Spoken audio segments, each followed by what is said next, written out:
Hi everyone, once again welcome to my channel. ഇന്നത്തെ വീഡിയോയിൽ ഞാൻ പറയാൻ പോകുന്നത് നമ്മുടെ ലെറ്ററിലെ 3 കാര്യങ്ങളാണ്. അതായത് നമ്മൾ ലെറ്റർ വായിക്കുമ്പോൾ തന്നെ ഞാൻ പറഞ്ഞിട്ടുണ്ട് അതിനകത്ത് മെയിനായിട്ട് 3 കണ്ടൻറ് ആയിരിക്കും ഉള്ളത്. അതായത് relevant data, semi relevant data and irrelevant data. ഈ 3 തമ്മിലുള്ള ഡിഫറൻസസ് എന്താണെന്ന് നമുക്ക് ഇന്നത്തെ വീഡിയോയിൽ കാണാം. സോ നമുക്ക് എല്ലാവർക്കും അറിയാവുന്ന കാര്യമാണ് റിലവൻറ്റ് ഡേറ്റ എന്ന് പറഞ്ഞിട്ടുണ്ടെങ്കിൽ അത്യാവശ്യം നമുക്ക് ലെറ്ററിനകത്ത് എഴുതാനുള്ള എല്ലാ കാര്യങ്ങളും ഈ റിലവൻറ്റ് ഡേറ്റയ്ക്കകത്ത് വരും. അത് നമ്മളൊന്നും തന്നെ നമുക്ക് അവോയ്ഡ് ചെയ്യാൻ പറ്റത്തില്ല.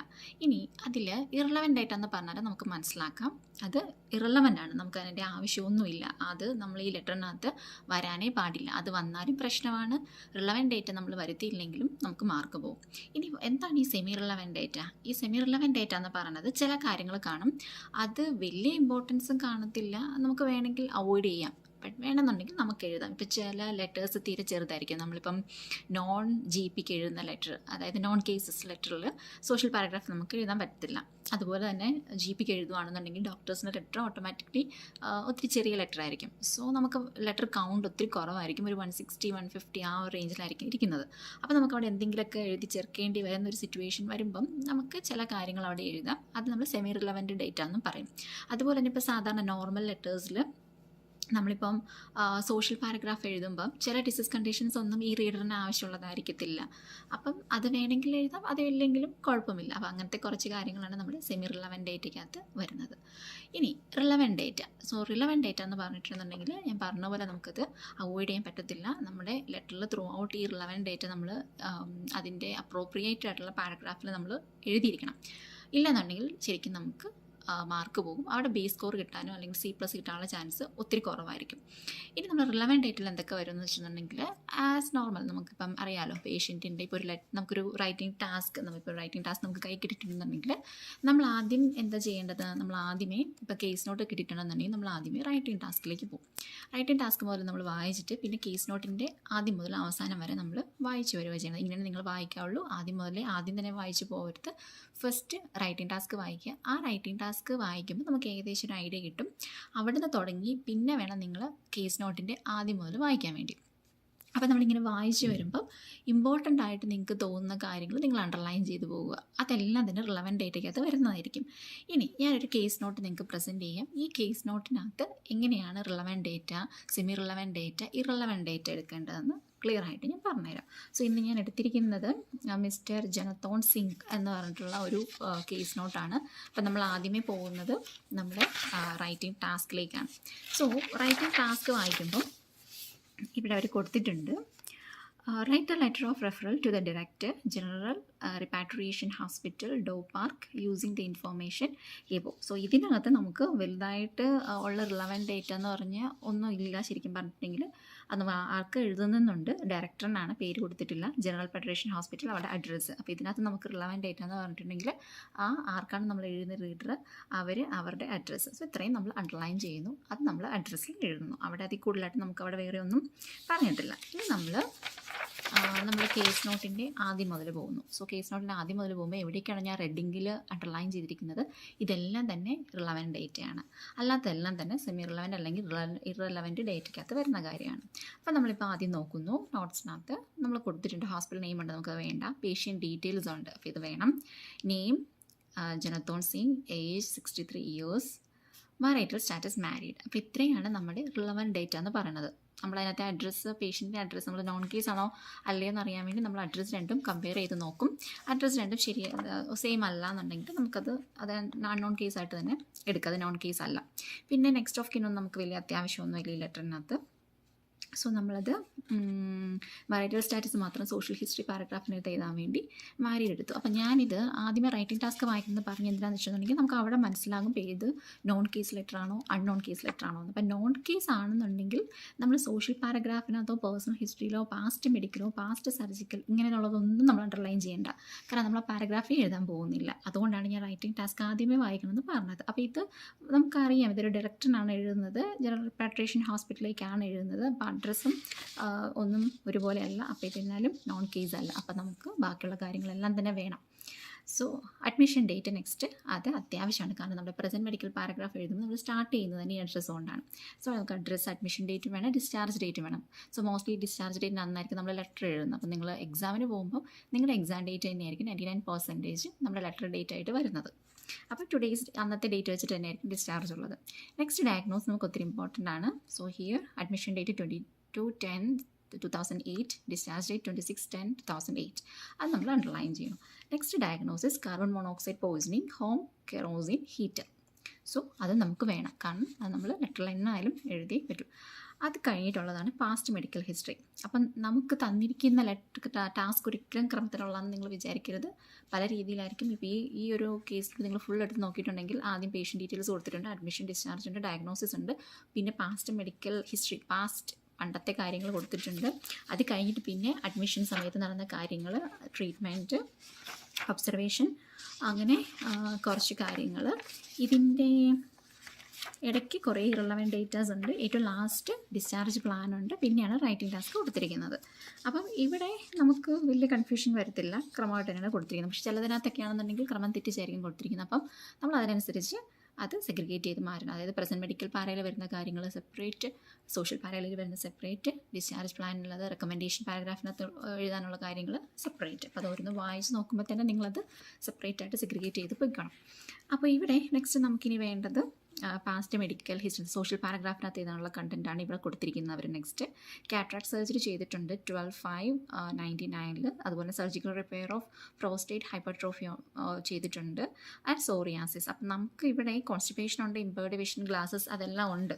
അപ്പോൾ നമുക്ക് ഇവിടെ വേണ്ടതെന്ന് വെച്ചിട്ടുണ്ടെന്നുണ്ടെങ്കിൽ അത്യാവശ്യം വേണ്ടത് ഈ സർജറി ചെയ്തിട്ടുണ്ട്, സർജറീസ്, 2 സർജറീസിൻ്റെ കാര്യം, പിന്നെ psoriasis, impaired vision and glasses use ചെയ്യുന്ന കാര്യം വേണ്ട, കാരണം ഈ പേഷ്യൻ്റ് 63 ഇയേഴ്സ് ആയത് കാരണം അത് നമുക്ക് വലിയ പ്രാധാന്യമില്ല. അതൊരു ഒപ്താ കേസ് ആണെന്നുണ്ടെങ്കിൽ നമുക്കതൊക്കെ എഴുതണമായിരുന്നു. അങ്ങനെയാണ് നിങ്ങൾ അത് സെമി റിലവൻ്റ് എന്ന് പറഞ്ഞ് മാറ്റുന്നത്. ഓക്കെ, ഞാൻ അണ്ടർലൈൻ ചെയ്തിരിക്കുന്നതെല്ലാം റിലവൻ്റ് ആണ്, അല്ലാത്തത് ഇറലവൻ്റിനകത്തും വരും, സെമി റിലവൻ്റിനകത്തും വരും. അപ്പോൾ ഇവിടെ കോൺസ്റ്റിപ്പേഷൻ നമുക്കത് ആവശ്യമില്ല, അത് ശരിക്കും ഇറലവൻ്റ് ആണ്. ഇമ്പേർഡ് വിഷൻ ആൻഡ് ഗ്ലാസസ് അത് സെമി റിലവൻ്റ് ആണ്, വേണമെങ്കിൽ എഴുതാം, ഇല്ലെങ്കിലും കുഴപ്പമില്ല. ഇനി അടുത്തതാണ് social and supports. Retired bank employee, അത് വേണമെങ്കിൽ എഴുതാം, അതും സെമി റിലവൻ്റ് ആണ്. Leaves with wife and adopted daughter, അത് നമുക്ക് വേണം, കാരണം സോഷ്യൽ പാരഗ്രാഫിനകത്ത് നമ്മൾ എഴുതുമ്പോൾ ലീവ്സ് വിത്ത് വൈഫ് അത് നമുക്ക് ആവശ്യമുണ്ട്. Then day 1. സോ ഡേ 1 അപ്പം ബോത്ത് ഓവർസീസ് അറ്റ് പ്രസൻറ്റ്, അതും ആവശ്യമുണ്ട്, കാരണം ഈ കേസിൽ പേഷ്യൻ്റ് തന്നെയാണ് വീട്ടിൽ താമസിക്കാൻ പോകുന്നത്, കാരണം വൈഫും മോളും ഓവർസീസിലാണ്, അതുകൊണ്ടാണ് നമുക്ക് അണ്ടർലൈൻ ചെയ്തിരിക്കുന്നത്. ഇനി ഡേ 1 പേഷ്യൻ്റ് വന്ന അന്ന് 22/10/2008 ഓൺ എക്സാമിനേഷൻ. അപ്പോൾ പേഷ്യൻറ്റിൻ്റെ പ്രസൻറ്റേഷൻ്റെ ഡേറ്റ്, പ്രസൻറ്റ് ചെയ്ത സമയത്തെ കംപ്ലയിൻറ്റ്സ്, നമ്മൾ ഒബ്സർവ് ചെയ്ത കാര്യങ്ങൾ, എന്താണ് ഡയഗ്നോസ് ചെയ്തത്, ഇതെല്ലാ കേസ് ലെറ്ററിനകത്തും നമുക്ക് റിലവൻ്റ് ആയിട്ടുള്ള കാര്യമായിരിക്കും. ഓക്കെ, അത് നിങ്ങളൊന്ന് റിമൈൻഡ് ചെയ്യുക. അതുപോലെ തന്നെ ഡേ 1 എന്തൊക്കെയാണ്, വൈഡ്ലി ഡയലേറ്റഡ് പ്യൂപ്പിൾസ്, അൺകോൺഷ്യസ് ആയിട്ടാണ് വന്നത്, cold and clammy skin, cherry red lips and skin dyspnoea. അപ്പോൾ ഇത്രയും കാര്യങ്ങളാണ്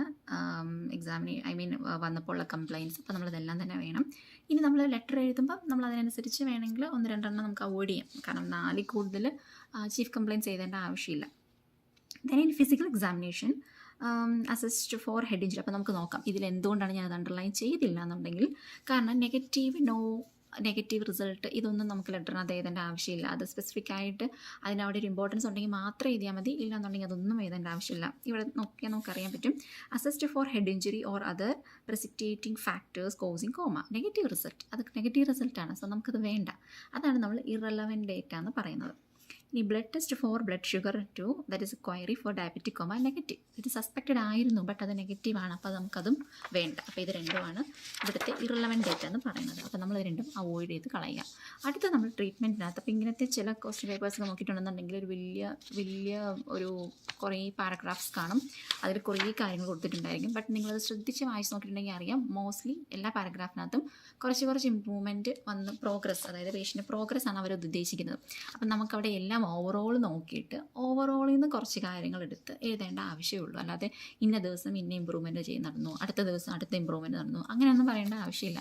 അപ്പോൾ ഇവിടെ നോക്കുവാണെങ്കിൽ നമുക്ക് ഏറ്റവും വേണ്ടത് ഓക്സിജൻ സാച്ചുറേഷൻ 90% on 2 ലിറ്റർ. അപ്പോൾ നമുക്ക് മനസ്സിലാക്കാം പേഷ്യൻറ്റിന് ഓക്സിജൻ കൊടുത്തിട്ടുണ്ട് 2 ലിറ്റർ പെർ മിനിറ്റ്, അത് നേസൽ സ്പെക്സ് യൂസ് ചെയ്തിട്ടാണ് കൊടുത്തിരിക്കുന്നത്. അത് ജസ്റ്റ് കൊടുക്കുക.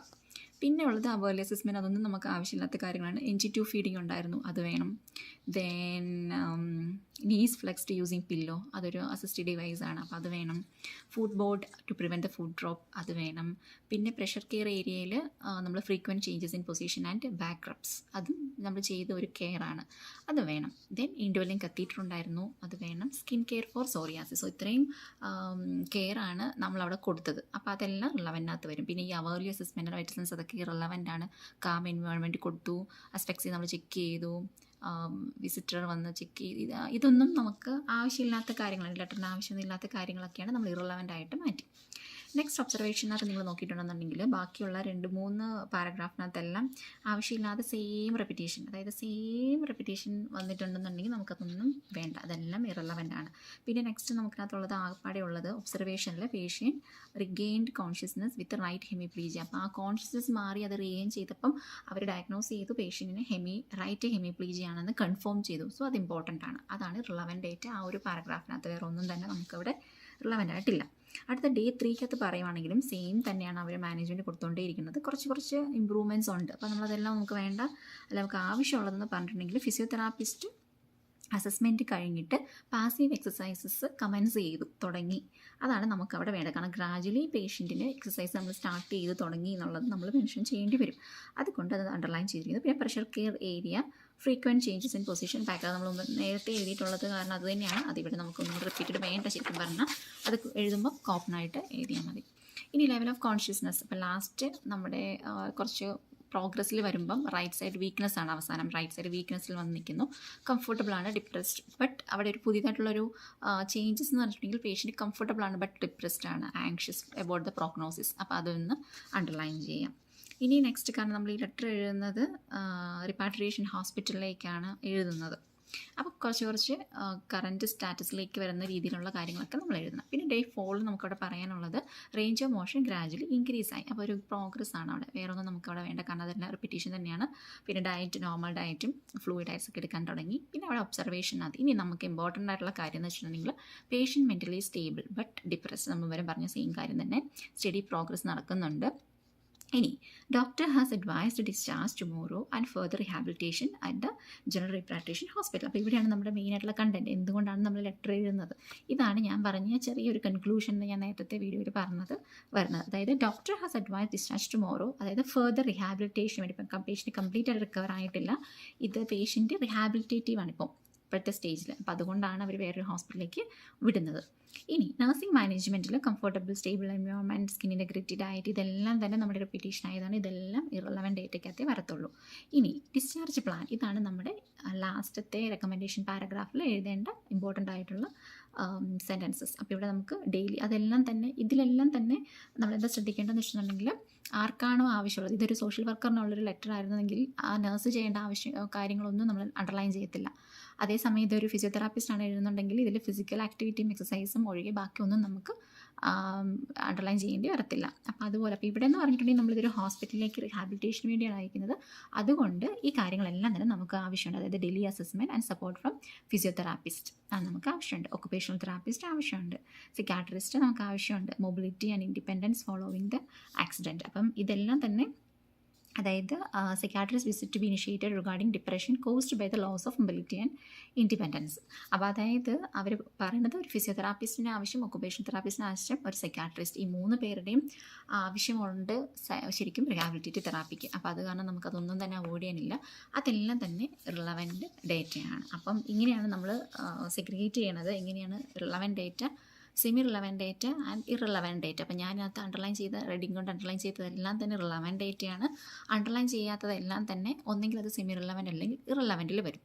അപ്പോൾ ഈ സെമി റിലവൻറ്റ് എന്ന് പറഞ്ഞത് ഞാൻ ഇടയ്ക്ക് മെൻഷൻ ചെയ്തിട്ടുണ്ടല്ലോ, അത് അല്ലാതെ റിപ്പീറ്റഡ് ആയിട്ട് വരുന്ന എല്ലാ കെയറും എല്ലാം തന്നെ ഇറലവൻറ്റ് ഡേറ്റയാണ്. കാരണം അത് നമുക്ക് റിപ്പീറ്റേഷൻ ആവശ്യമില്ല, ഒരു പ്രാവശ്യം എഴുതി കഴിഞ്ഞ് കഴിഞ്ഞാൽ അത് അണ്ടർസ്റ്റുഡ് ആണ്, അത് പിന്നെ നമ്മൾ എഴുതി കഴിഞ്ഞ് കഴിഞ്ഞാൽ നമ്മുടെ ലെറ്റർ വെറുതെ ബോറിംഗ് ആയി പോകത്തേ ഉള്ളൂ. അതുപോലെ നമ്മളൊരു ഡയറക്ടറിനാണ് എഴുതുന്നത്, അപ്പോൾ ഒത്തിരി മെഡിക്കലി ആയിട്ടുള്ള കാര്യങ്ങൾ നമുക്ക് എഴുതാൻ പറ്റത്തില്ല. അപ്പോൾ ആരാണ് നമ്മുടെ റീഡർ, അത് വെച്ചിട്ട് വേണം നമ്മൾ ഈ റിലവൻറ്റും സെമി റിലവൻറ്റും ഇറലവൻറ്റ് എല്ലാം എടുക്കാൻ വേണ്ടി.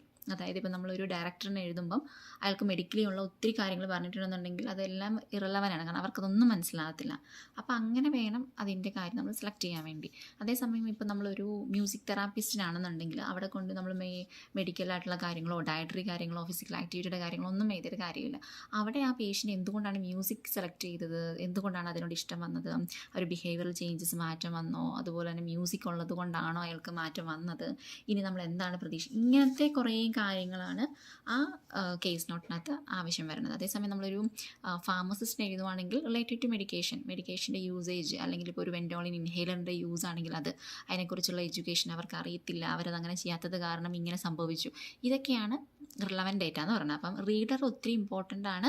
നിങ്ങൾ ഈ കാറ്റഗറൈസേഷൻ ചെയ്യുമ്പം ആദ്യമേ തന്നെ റൈറ്റിംഗ് ടാസ്ക് വായിക്കുക, ആർക്കാണ് നിങ്ങൾ ലെറ്റർ എഴുതുന്നതെന്ന് കറക്റ്റായിട്ട് മനസ്സിലാക്കുക, അവരുടെ സ്കോപ്പ് ഓഫ് സർവീസസ് എന്താണെന്ന് മനസ്സിലാക്കുക. നമ്മൾ നഴ്സസ് ആയത് കാരണം ഓൾമോസ്റ്റ് എല്ലാ നോൺ മെഡിക്കൽ പ്രൊഫഷനിലുള്ളവരുടെയും സ്കോപ്പ് ഓഫ് സർവീസ് എന്താണെന്ന് നമുക്കൊരു ഐഡിയ ഉണ്ട്. എന്താണെന്ന് പറഞ്ഞാലും ഒരു ഫിസിഷ്യൻ എന്താണ് ചെയ്യുന്നത്, അല്ലെങ്കിൽ ഒരു നഴ്സ് എന്താണ് ചെയ്യുന്നത്, ഇല്ലെന്നുണ്ടെങ്കിൽ ഫിസിയോതെറാപ്പിസ്റ്റിൻ്റെ ജോലി എന്താണ്, ഒക്കുപേഷണൽ തെറാപ്പിസ്റ്റിൻ്റെ ജോലി എന്താണ്, ഒരു ഫാർമസിസ്റ്റ് എന്താണ് ചെയ്യുന്നത്, മ്യൂസിക് തെറാപ്പിസ്റ്റ് എന്താണ് ചെയ്യുന്നത്. അപ്പോൾ ഒരു സ്കോപ്പ് ഓഫ് സർവീസ് എന്ന് പറഞ്ഞൊരു ചെറിയൊരു ഐഡിയ നമുക്ക് എന്തായാലും കാണാതിരിക്കില്ല. അപ്പോൾ അത് വെച്ചിട്ട് വേണം നമ്മൾ ഈ സെഗ്രിഗേഷൻസ് ചെയ്യാൻ വേണ്ടി, റിലവൻറ്റും ഇറലവൻറ്റും സെമി റിലവൻറ്റും. അതായത് ഒരു കേസ് നോട്ട് എടുത്തിട്ടുണ്ടെങ്കിൽ അതിൽ തന്നെ നമുക്ക് 2-3 ആൾക്കാർക്ക് എഴുതാനുള്ള സെയിം കണ്ടൻറ് ഉണ്ടായിരിക്കും. അതായത് ഒരു പോസ്റ്റ് ഓപ്പറേറ്റീവ് പേഷ്യൻറ്റ് ഒരു നോൺ നേറ്റീവ് ആയിട്ടുള്ള ഒരാളുടെ ഒരു പോസ്റ്റ് ഓപ്പറേറ്റീവ് പേഷ്യൻറ്റിൻ്റെ ഒരു കേസ് നോട്ട് കിട്ടുവാണെങ്കിൽ അതിൽ തന്നെ ചിലപ്പം ഒരു കമ്മ്യൂണിറ്റി നഴ്സിന് എഴുതാനുള്ള ലെറ്റർ കണ്ടൻറ് അതിനകത്തുണ്ടായിരിക്കും, ഒരു സോഷ്യൽ വർക്കറിന് എഴുതാനുള്ള കണ്ടൻറ് കാണും, ഒരു ഫിസിയോതെറാപ്പിസ്റ്റിന് എഴുതാനുള്ള കണ്ടൻറ് അങ്ങനെ കാണാം. അപ്പം പലർക്ക് എഴുതാനുള്ള കണ്ടൻറ് ഒരേ കേസ് നോട്ടിൽ നിന്ന് തന്നെ നിങ്ങൾക്ക് കാണും. അപ്പം അതിൽ നമ്മൾ എങ്ങനെ സെഗ്രിഗേറ്റ് ചെയ്യണമെന്ന് വെച്ചിട്ടുണ്ടെങ്കിൽ എല്ലാവർക്കും ഒരുപോലെ നമുക്ക് ഡിവൈഡ് ചെയ്യാൻ പറ്റില്ല. ഈ 3 പേർക്കും ഒരുപോലെ നമുക്ക് റിലവൻറ്റ് ഇറലവൻറ്റ് സെമി റിലവൻറ്റ് എന്ന് പറഞ്ഞെടുക്കാൻ പറ്റില്ല. അവരുടെ സ്കോപ്പ് ഓഫ് സർവീസ് അനുസരിച്ചിട്ട് വേണം നമ്മളത് സെഗ്രിഗേറ്റ് ചെയ്ത് എടുക്കാൻ വേണ്ടി. അപ്പോൾ ഈ ലെറ്ററിൽ തന്നെ, അതായത് ഈ ലെറ്ററിൽ ഞാനിപ്പോൾ പറഞ്ഞ പോസ്റ്റ് ഓപ്പറേറ്റീവ് കേസിൽ തന്നെ കമ്മ്യൂണിറ്റി ഹെൽത്ത് നഴ്സ് എന്ന് പറയുമ്പം അവരുടെ റിലവൻറ്റ് ഡേറ്റയ്ക്കകത്ത് വരുന്ന എല്ലാം മെഡിക്കൽ കേസസ്, അവരുടെ ഡയഗ്നോസ്, എന്തുകൊണ്ട് സർജറി ചെയ്തു, പിന്നെ എങ്ങനെ മാനേജ് ചെയ്തു, ഇപ്പോൾ കറണ്ട് സ്റ്റാറ്റസ് എന്താണ്, ഇനി എന്ത് മെഡിക്കേഷനാണ് കൊടുക്കേണ്ടത്, അതിൻ്റെ കൂടെ തന്നെ നമ്മുടെ ലാസ്റ്റത്തെ പാരഗ്രാഫ് വരുമ്പം ഡിസ്ചാർജ് പ്ലാനിൽ വരുമ്പം വൂണ്ട് ഡ്രസ്സിങ്, മെഡിക്കേഷൻ കംപ്ലയൻസ്, ഫ്ലൂയിഡിൻ്റെ കാര്യം, എക്സസൈസിൻ്റെ കാര്യം, ഫോളോ അപ്പിൻ്റെ കാര്യം, സ്റ്റേപ്പിൾസ് റിമൂവൽ ചെയ്യും, സ്യൂച്ചർ റിമൂവൽ, ഇതെല്ലാം തന്നെ നമുക്ക് റിലവൻറ്റ് ഡേറ്റയാണ്. പക്ഷേ അതേസമയം ഈ ഒരു പേഷ്യൻറ്റിന് ഒരു വലിയൊരു ഫാമിലി ഉണ്ട്, ആ പേഷ്യൻ്റ് സർജറി കഴിഞ്ഞതാണ്, ഇനി ജോലിക്ക് പോകാൻ പറ്റത്തില്ല. അപ്പോൾ ഒരു സോഷ്യൽ സർവീസ്, അതായത് ഫിനാൻഷ്യലി സപ്പോർട്ടോ സോഷ്യൽ സർവീസസ് ഒക്കെ ഉദ്ദേശിച്ച് നമ്മളൊരു ലെറ്റർ എഴുതുകയാണെന്നുണ്ടെങ്കിൽ അവിടെ നമുക്ക് അത്യാവശ്യം വേണ്ടത് എന്താണ്, അവരുടെ സോഷ്യൽ ബാക്ക്ഗ്രൗണ്ടിലാണ് റിലവൻറ്റ് ഡേറ്റ വരുന്നത്. അതായത് അവർ വലിയൊരു ഫാമിലിയാണ്, കുറേ മെമ്പേഴ്സ് ഉണ്ട്, ഇയാൾ മാത്രമാണ് ബ്രെഡ് വിന്നർ, അവരൊരു റെൻ്റൽ ഫ്ലാറ്റിലായിരിക്കും താമസിക്കുന്നത്, അവർക്ക് ഫാമിലി ഡോക്ടറില്ല, അതുപോലെ തന്നെ വൈഫിന് വേറെ ജോലിക്ക് പോകുന്നില്ല, പിന്നെ അവർക്ക് ഇംഗ്ലീഷിലുള്ള ലാംഗ്വേജ് കുറച്ച് കുറവാണ്, കമ്മ്യൂണിക്കേഷൻ പ്രോബ്ലം ഉണ്ട്, അങ്ങനെയൊക്കെയുള്ള കാര്യങ്ങളാണ് സോഷ്യൽ വർക്കറിന് എഴുതുന്ന ലെറ്ററിൻ്റെ റിലവൻറ്റ് ഡേറ്റയ്ക്കകത്ത് വരുന്നത്. ഇതൊക്കെ നമ്മൾ കമ്മ്യൂണിറ്റി നഴ്സിന് എഴുതുമ്പോൾ ഇതൊന്നും വലുതായിട്ട് എഴുതേണ്ട ആവശ്യമില്ല, ചെറുതായിട്ട് എഴുതേണ്ട ആവശ്യമേ ഉള്ളൂ. അങ്ങനെയാണ് നമ്മൾ സെഗ്രിഗേറ്റ് ചെയ്യുന്നത്. ഇതേ സമയം നമ്മൾ ഈ ലെറ്റർ തന്നെ ഒരു ഫിസിഷ്യൻ എഴുതുവാണെന്നുണ്ടെങ്കിൽ ഇതിൻ്റെ എല്ലാം ഒന്നും ആവശ്യമേ വരുന്നില്ല, സിമ്പിളായിട്ടുള്ള കണ്ടൻറ്റ് മാത്രമേ നമ്മൾ അവിടെ സെലക്ട് ചെയ്യുന്നുള്ളൂ. അപ്പോൾ അക്കോർഡിംഗ് ടു ദ റീഡർ എപ്പോഴും അതാണ് നിങ്ങളുടെ മൈൻഡിലിരിക്കേണ്ടത്. റൈറ്റിംഗ് ടാസ്കിൽ സ്റ്റാർട്ട് ചെയ്യുക, അവിടുന്ന് മനസ്സിലാക്കുക ആർക്കാണ് എഴുതുന്നത്, അവരുടെ സ്കോപ്പ് ഓഫ് സർവീസ് മൈൻഡിൽ വെക്കുക. അത് കഴിഞ്ഞിട്ട് ഇനി റീഡ് ചെയ്യുമ്പം എപ്പോഴും നിങ്ങളുടെ മൈൻഡിലുണ്ടായിരിക്കണം നിങ്ങൾ ആർക്കാണ് എഴുതുന്നത്, എന്തിനു വേണ്ടിയാണ് എഴുതുന്നത്, അതെപ്പോഴും മൈൻഡിൽ വെച്ചിട്ട് വേണം അണ്ടർലൈൻ ചെയ്യാൻ വേണ്ടി. ആ അണ്ടർലൈൻ ചെയ്ത കാര്യങ്ങൾ മാത്രമേ നിങ്ങളുടെ ലെറ്ററിൽ വരാവുള്ളൂ. അതുകൊണ്ടാണ് അണ്ടർലൈൻ ചെയ്യണമെന്ന് പറഞ്ഞത്. അപ്പോൾ നിങ്ങൾ പഠിക്കുമ്പോൾ തന്നെ നിങ്ങൾ മൊബൈലിൽ നോക്കി പഠിക്കാതെ മാക്സിമം നിങ്ങൾക്ക് പ്രിൻ്റ് ഔട്ട് എടുക്കാൻ പറ്റുന്നുണ്ടെങ്കിൽ അതായിരിക്കും ഫാർ ബെറ്റർ. ഒരു 10 ലെറ്റർ നിങ്ങൾ അങ്ങനെ പ്രിൻ്റ് ഔട്ട് എടുത്ത് പഠിക്കുകയാണെന്നുണ്ടെങ്കിൽ അതൊരു 100 ലെറ്റർ നിങ്ങൾ ജസ്റ്റ് മൊബൈലിൽ നോക്കി ചെയ്യുന്നതിൻ്റെ ഈക്വൽ ആയിരിക്കും. അങ്ങനെ വെറുതെ ചെയ്ത് സമയം കളയാതെ കുറച്ചൊരു പ്രിൻ്റ് ഔട്ട് അതൊന്നെടുത്ത് നമ്മളൊന്ന് മാർക്ക് ചെയ്ത് അത്രയ്ക്ക് എഫക്റ്റീവായിട്ട് പഠിക്കുകയാണെങ്കിൽ നിങ്ങൾ എക്സാമിന് പോകുമ്പോൾ നിങ്ങൾക്ക് മൊബൈലിലല്ല എക്സാം വരുന്നത്, അതുപോലെ ലാപ്ടോപ്പിലോ അങ്ങനെയൊന്നും അല്ല. നമ്മളിപ്പോൾ എല്ലാവരും കമ്പ്യൂട്ടർ ബേസ്ഡ് ആയിരിക്കില്ലല്ലോ, നമ്മൾ മാക്സിമം എല്ലാവരും തന്നെ പേപ്പർ എക്സാം ആയിരിക്കും ചെയ്യുന്നത്. അപ്പോൾ നിങ്ങളുടെ കയ്യിൽ പേപ്പർ വന്നു കഴിയുമ്പോൾ നിങ്ങളത് എങ്ങനെ യൂട്ടിലൈസ് ചെയ്യണമെന്ന് ആ സമയത്ത് നിങ്ങൾക്ക് സ്റ്റക്കായി പോകും. സോ എപ്പോഴും നിങ്ങൾ പേപ്പർ എടുത്ത് അങ്ങനെ പ്രാക്ടീസ് ചെയ്ത് പഠിക്കുകയാണെങ്കിൽ എക്സാമിന് പോകുമ്പോഴും നിങ്ങൾക്ക് ആ ഒരു ഫ്ലോ കിട്ടും. നിങ്ങളെങ്ങനെയാണോ പഠിച്ചു വന്നത് ആ ഒരു സെയിം ഫ്ലോയിൽ പോയിക്കൊണ്ടേയിരിക്കും. So relevant and semi relevant and irrelevant data ഒരിക്കലും തെറ്റിച്ച് കളയില്ല. നിങ്ങളിത് തെറ്റിച്ച് കളഞ്ഞിട്ടുണ്ടെന്നുണ്ടെങ്കിൽ നിങ്ങളുടെ കംപ്ലീറ്റ് ലെറ്റർ ഫോൾട്ടായി പോവും. അപ്പോൾ അവിടെ ബി സ്കോർ കിട്ടാനോ C+ കിട്ടാനുള്ള ചാൻസ് ഒട്ടും തന്നെ കാണത്തില്ല. സോ അതായത് ഇറലവൻറ്റ് ഡേറ്റ നിങ്ങൾ ലെറ്ററിൽ എഴുതിയാലോ റിലവൻറ്റ് ഡേറ്റ നിങ്ങൾ എഴുതാതെ പോയാലോ നിങ്ങൾക്ക് സ്കോർ ഒത്തിരി കുറഞ്ഞു പോകും. സോ ഇത്രയും കാര്യങ്ങളാണ് നിങ്ങൾ ഈ സെഗ്രിഗേഷനിൽ ഓർത്തിരിക്കേണ്ടത്. So just paper print out എടുക്കുക, ഞാൻ പറഞ്ഞ രീതിയിൽ വായിച്ച് നോക്കുക, അണ്ടർലൈൻ ചെയ്യുക, അത് കഴിഞ്ഞിട്ട് ലെറ്റർ എഴുതി തുടങ്ങുക. അപ്പോൾ അതിൽ ഒരു കാര്യം കൂടെ ശ്രദ്ധിക്കുക, ലാസ്റ്റ് റെക്കമെൻഡേഷൻ പാരഗ്രാഫ് അതായത് ഡിസ്ചാർജ് പ്ലാൻ്റെ അവിടെ വരുമ്പം നിങ്ങൾ അണ്ടർലൈൻ ചെയ്യുന്നതിൽ കൂട്ടത്തിൽ തന്നെ പ്രയോറിറ്റി അനുസരിച്ച് നമ്പർ ഇട്ട് പോവുക. ഏതിനാണോ ആദ്യം പ്രയോറിറ്റി കൊടുക്കേണ്ടത് അത് 1, 2, 3 എന്ന് അവിടെ തന്നെ നിങ്ങൾ ജസ്റ്റ് ഒന്ന് നമ്പർ ഇട്ട് പോയിട്ട് പിന്നെ ലെറ്റർ എഴുതാൻ തുടങ്ങുക. ആദ്യം തന്നെ ജസ്റ്റ് ആദ്യം മുതൽ അവസാനം വരെ ഒരു പ്രാവശ്യം വായിച്ചിട്ട് ഒരിക്കലും ലെറ്റർ എഴുതാൻ പോകരുത്, അത് കംപ്ലീറ്റ് മിസ്റ്റേക്ക് ആയിരിക്കും. സോ ഇതുപോലെ ഒരു 3 പ്രാവശ്യമെങ്കിലും വായിച്ച് നോക്കണം. അതായത് ആദ്യത്തെ ഒരു 5 മിനിറ്റ് നിങ്ങൾക്ക് പെൻസിലൊന്നും ടച്ച് ചെയ്യാനേ പറ്റില്ല, ജസ്റ്റ് വായിച്ച് നോക്കാനേ പറ്റത്തുള്ളൂ. അപ്പോൾ നിങ്ങൾ വീട്ടിൽ ഇരുന്ന് പ്രാക്ടീസ് ചെയ്യുന്ന സമയത്തും അതേപോലെ പ്രാക്ടീസ് ചെയ്യുക. ജസ്റ്റ് 5 മിനിറ്റ് ടൈം സെറ്റ് ചെയ്തിട്ട് പെൻസിലൊന്നും ടച്ച് ചെയ്യാതെ വായിക്കുക, ജസ്റ്റ് നിങ്ങൾ വായിച്ചു പോകുക. അപ്പോൾ നിങ്ങൾക്ക് മനസ്സിലാകും കാര്യം എന്താണെന്ന്. അത് കഴിഞ്ഞിട്ട് പിന്നെ പെൻസിൽ എടുത്തിട്ട് ഞാൻ പറഞ്ഞ രീതിയിൽ മാർക്ക് ചെയ്യുമ്പോൾ നിങ്ങൾ രണ്ടാമത് ഒരു പ്രാവശ്യം വായിച്ചു പോയി. അടുത്ത ഒന്നും കൂടെ നിങ്ങൾ ലെറ്റർ എഴുതി വരുമ്പോൾ നിങ്ങൾ ഒന്നും കൂടെ റീഡ് ചെയ്യും. സോ ടോട്ടൽ നിങ്ങൾ 3 പ്രാവശ്യം എന്തായാലും ആ ഒരു കേസ് നോട്ട് വായിച്ചിട്ടുണ്ടായിരിക്കും. ഈ ഒരു മിനിമം ഒരു 3 പ്രാവശ്യം വായിച്ചാൽ മാത്രമേ നിങ്ങൾക്കത് കറക്റ്റായിട്ട് കണ്ടിട്ട് എന്താണെന്ന് മനസ്സിലാക്കി കൃത്യമായിട്ട് ആ ലെറ്റർ കറക്റ്റായിട്ട് ഭംഗിയായിട്ട് എഴുതാൻ പറ്റത്തുള്ളൂ. സോ ഇന്നത്തെ ക്ലാസ് മനസ്സിലായെന്ന് ഞാൻ വിചാരിക്കുന്നു. അതായത് relevant data, semi relevant and irrelevant data വായിക്കുക, അണ്ടർലൈൻ ചെയ്യുക, എഴുതുക. Okay, thank you for watching. We will see with another one informative video. Until then, bye.